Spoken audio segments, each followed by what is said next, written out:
Hey there. Our fighter verse for this week is meant to keep Sunday in view.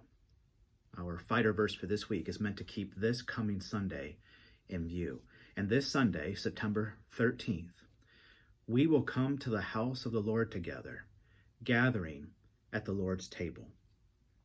Now, I want you to remember two things as we look forward to this Sunday.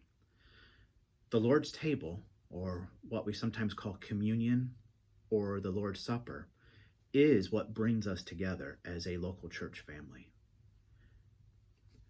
Communion is what brings us together as a local church family. Jesus, his death, his resurrection, his satisfying the wrath of God at the cross in our place, his life is what unites us. And second, communion keeps us looking ahead. In the Bible, 1 Corinthians 11, we are told that every time we gather together in remembrance of Jesus, in eating the bread and drinking the cup, we are proclaiming the Lord's death. And remember what part of that proclamation is. It's the Lord's death that unites us. Every time we come to the Lord's table, we are proclaiming the Lord's death until he comes. So, communion keeps us looking ahead. It keeps us looking ahead to the return of Jesus Christ. And it's what the Bible calls the appearing of our blessed hope. And so, as we gather this Sunday, keep that in mind. The Lord's table is what brings us together. It's Jesus, his death, his resurrection, his life, which unites us. And as we come to celebrate communion, we are proclaiming that until he returns. And friends, he is returning.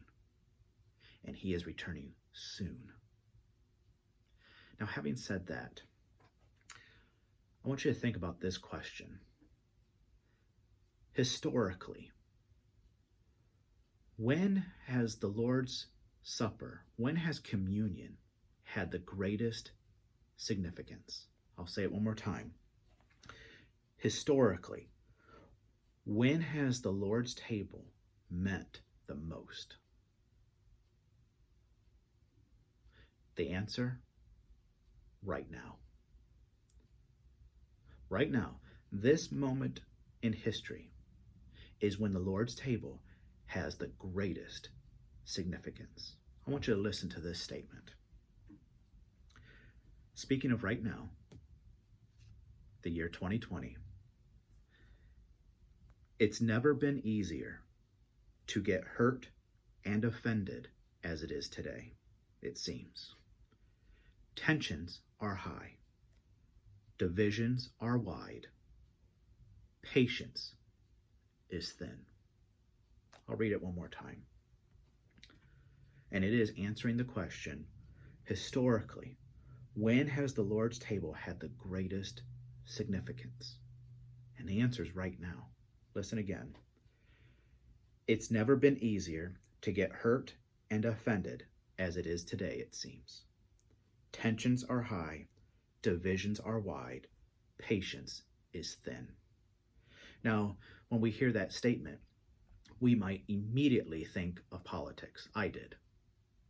As soon as I read that, I immediately thought about politics. And I think a reason is I read an article yesterday that in my community, where I live, in the city of Brunswick, there is a city councilman who's running for re-election. And so in his own yard, the city councilman put up his own yard signs advertising that to vote for him. He's running for re-election. It's in his yard. Well, his neighbor, his next door neighbor, came over and removed those yard signs, throwing them across the councilman's yard. Now, he was cited and he did apologize to his neighbor. But think about that. This was the city councilman's own re-election signs, and his neighbor this perfectly describes the tensions are so high, the divisions are so wide, patience is so thin. That neighbor walked a few feet and removed his neighbor's yard signs. And that's simply just for a city council seat. So I immediately think about politics when I think about that statement. But when I think more about that statement, that it's never been easier to get hurt and offended as it is today, it seems. Tensions are high, divisions are wide, patience is thin. My fear is that this could, or even is, characterizing Christianity. My fear is that that statement is describing, or could be describing, Christianity. But my greatest fear is that we, as a local church, would ever experience that statement. I don't want us to ever experience that statement. Hence, my greatest fear is that we would. I don't want us to. So, having said that, we need to be vigilant. But how? Now here comes our fighter verse. And our fighter verse is actually 7 verses. So with that, hearing that statement and keeping this Sunday in view when we will gather at the Lord's table together, keeping in mind this, it's the Lord's table that unites us. Keeping in mind that it's the Lord's table that keeps us looking ahead. And keeping in mind, what's the culture like in which we are living? Tensions are high, divisions are wide, patience is thin. And my greatest fear is that that would ever seep in to our church family. So what do we do to make sure that does not happen? We need to be vigilant. But how? The answer is Ephesians chapter 4, verses 1 through 7.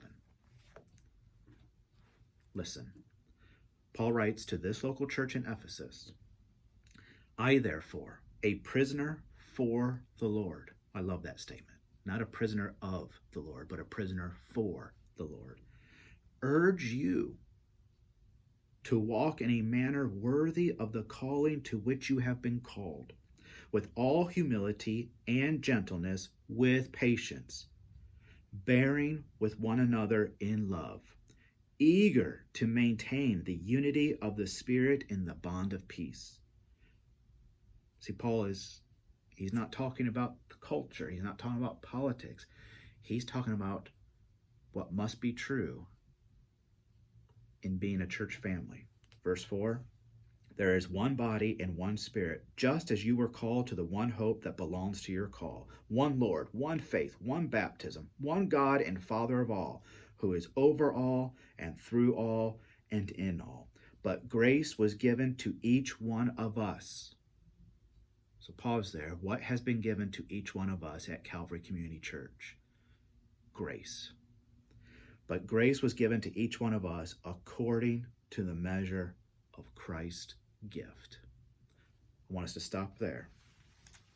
And what I'm going to ask as we keep approaching this Sunday and keeping Sunday in view, I'm going to ask that we keep reading those words all the way to Sunday morning at 10:10. Would you please do that? If you're listening to this, would you please do that? Would you please do that for me? Is keep reading each day throughout the day. Do it more than once each day. Keep reading Ephesians chapter 4, verses 1 through 7. I love you, and I look forward to coming to the Lord's table with you.